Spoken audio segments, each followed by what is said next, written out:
बिस्मिल्लाहिर्रहमानिर्रहीम। अस्सलामु अलैकुम वरहमतुल्लाहि वबरकातुहू। व्यूवर्स, अभी हमारा जो नेक्स्ट प्लान है इंशाअल्लाह ताला वो कुरान पाक की तफसीर है। Step by step and slow and study जितना पॉसिबल हो पाएगा कुरान पाक को समझेंगे। और दूसरा हमारा प्लान इंशाअल्लाह जो है वो हदीस मुबारका और सही अहादीस के जो कि सिहाह सित्ता की हैं उनको हम समझने की कोशिश करेंगे। उसका बेसिक रीज़न सिर्फ यही है कि जो बुनियादी इल्म हासिल करना है, बुनियादी इल्म जिसकी बहुत ज़्यादा नीड है और जो फर्स्ट रिक्वायरमेंट है वो कुरान और हदीस का इल्म है। उसके बाद जो है वो जितने भी फ़नून कह लें या जितने भी मालूमात कह लें उनकी बारी आती है।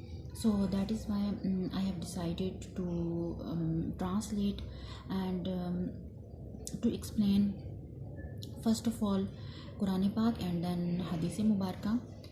तो सबसे पहले आज हम सूरह फातिहा को समझेंगे कि अल्लाह ताला कुरान पाक में हमें बेसिकली कहना क्या चाह रहा है, जो कि हमारी ड्यूटी है टू अंडरस्टैंड। तो सूरतुल फातिहा, फातिहा का जो लफ्ज़ी माना है उसका मतलब है खोलने वाली। तो क्योंकि इस सूरत से कुरान पाक खुलता है, इब्तिदा होती है, तो इस बिना पर इस सूरत को सूरह फातिहा कहा जाता है। और इसके दूसरे भी नाम हैं, 7 या 10 से ज़्यादा इसके नाम हैं। और उनमें से एक नाम जो है वो सूरत शिफा भी है, जिसको मैंने समझा शेयर करना ज़रूरी कि जो सूरह फातिहा है वो सूरह शिफा भी है कि जब इंसान खुदा न खास्ता बीमार होता है तो सूरह फातिहा जो है वो 41 बार पढ़ कर पानी पे दम करके मरीज़ को पिलाना बहुत ज़्यादा शिफायाब साबित होता है। और फिर हम चलते हैं बिस्मिल्लाहिर्रहमानिर्रहीम।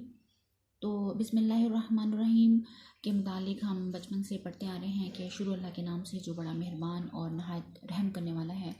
तो इसकी तशरीह में या इसकी डिटेल में या इसके तहत हम क्या बात कर सकते हैं।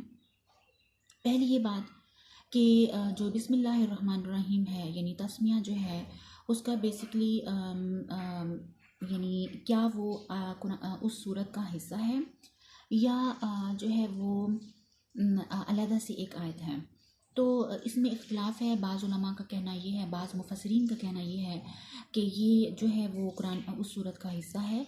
लेकिन जो है वो सही बात ये है, यानी जिस पे जो है वो इजमाए उम्मत है, वो ये है कि ये हर सूरत को अलहदा करने के लिए जो है वो आप सल्लल्लाहु अलैहि वसल्लम जो है वो बिस्मिल्लाह का आगाज़ करते थे, जिससे ये ज़ाहिर होता था कि एक सूरत का इख्तिताम हो चुका है।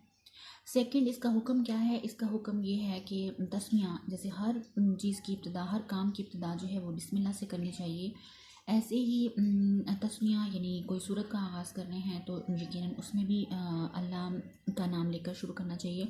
और ये एक्चुअली हुआ है क्योंकि ज़मानाए जाहिलियत में जो बुत परस्त थे वो हर काम का इब्तिदा जो है हर काम की इब्तिदा बुतों का नाम लेकर करते थे। और उस रस्म को मिटाने के लिए जो है वो इस्लाम ने इस चीज़ का हुक्म दिया कि वो अल्लाह का नाम लेकर किसी भी चीज़ की इब्तिदा करेंगे। तो रीज़न ये बना। और बिस्मिल्लाह के मुतालिक ये कहना ज़रूरी समझ रही हूँ इसकी तशरीह के तहत कि कुरान पाक तावुज़ यानी आऊज़ु बिल्लाहि मिनश शैतानिर रजीम जो है वो कुरान पाक के साथ खास है। अक्सर देखने में आता है कि जब भी किसी काम की इब्तिदा की जा रही होती है, चाहे वो दुनियावी कोई काम हो या कोई भी अच्छा काम हो, दीनी कोई काम हो, तो उसमें जो है वो मोस्टली तावुज़ पढ़ते हैं, आऊज़ु बिल्लाह पढ़ते हैं, देन बिस्मिल्लाह पढ़ते हैं। लेकिन तावुज़ जो है वो मसनून नहीं है किसी भी काम के इब्तिदा में। बिस्मिल्लाह तस्मिया मसनून है। लेकिन अगर आप कुरान पाक की इब्तिदा कर रहे हैं तो तावुज़ जो है वो उधर मसनून है। तावुज़ कुरान पाक के साथ ख़ास है। और अगर जो है वो आप एक दुआ की हैसियत से जैसे हम अल्लाह ताला से मुखातिब होते हैं और कोई भी चीज़ मांग रहे होते हैं उसके अकॉर्डिंग, उस एंगल से अगर हम जो है वो अल्लाह ताला से शैतान की पनाह मांग रहे हैं, तो ऐसा भी नहीं है कि हम तावुज़ हमें नहीं पढ़ना चाहिए, हमें पढ़ना चाहिए उस नियत से। लेकिन अगर उसको सुन्नत समझ के कर रहे हैं तो वो गलत है, क्योंकि सुन्नत किसी भी काम की इब्तिदा में तावुज़ जो है वो मसनून नहीं है, बल्कि बिस्मिल्लाह मसनून है। और कुरान पाक की इब्तिदा में तावुज़ मसनून है और देन बिस्मिल्लाह जो है वो मसनून है। और बिस्मिल्लाहिर्रहमानिर्रहीम के मुतालिक बड़ी अजीब प्यारी बात, एक तो यकीनन आप जानते होंगे कि सूरह नमल में बिस्मिल्लाहिर्रहमानिर्रहीम का जिक्र है और वहाँ पर ये एक आयत की हैसियत रखती है। अदरवाइज़ जो है ये हर सूरत को दूसरी सूरत से अलग करने के लिए आए हैं। दूसरा इसकी इम्पोर्टेंस में ये बात है कि ये भी जैसे सूरह फातिहा के मुतालिक बताया कि जो है ये बहुत ज़्यादा यानी मुजर्रब है सेहत के लिए या किसी भी मकसद के लिए।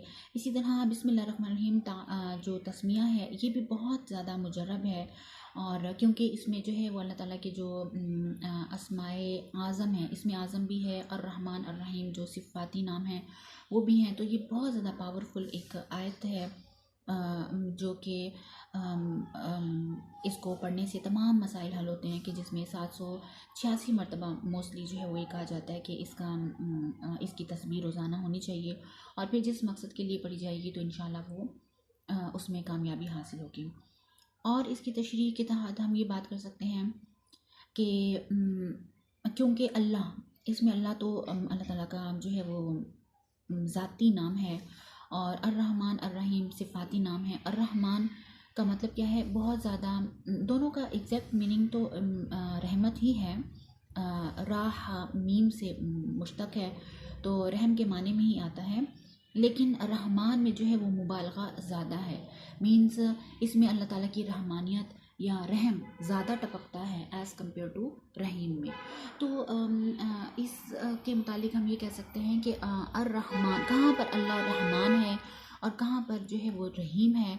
तो ये बात समझने की है कि इसके तहत मुफस्सिरीन फरमाते हैं कि अल्लाह ताला दुनिया में, इस दुनिया में जो है वो अर्रहमान है, यानी बहुत ज़्यादा रहम करने वाला है, और क़यामत के दिन जो है रोज़ जज़ा में जो है वो रहीम होगा।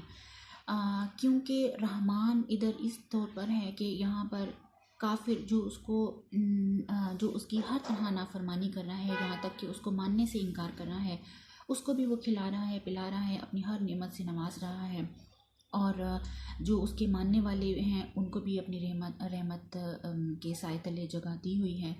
तो अच्छा बुरा सब उसकी रहमत से जो है वो मुस्तफ़ीद हो रहे हैं। लेकिन अर्रहीम में मुबालगा कम है, रहमत कम है, तो क्योंकि ये आखिरत में काफिर को उसकी रहमत से कुछ नहीं मिलेगा, सिर्फ जो उसके मानने वाले थे, पैरोकार थे, उनको उनका हिस्सा होगा इसमें। तो क़यामत के दिन जो है वो अल्लाह ताला रहीम होगा। और इसके मुतालिक जो है वो और कोई ख़ास बात नहीं है। अब जो है हम चलते हैं सूरह फातिहा की तशरीह में, जो कि मैं इंशाल्लाह आपको नेक्स्ट वीडियो में एक्सप्लेन करती हूँ। जज़ाकुमुल्लाह खैरा।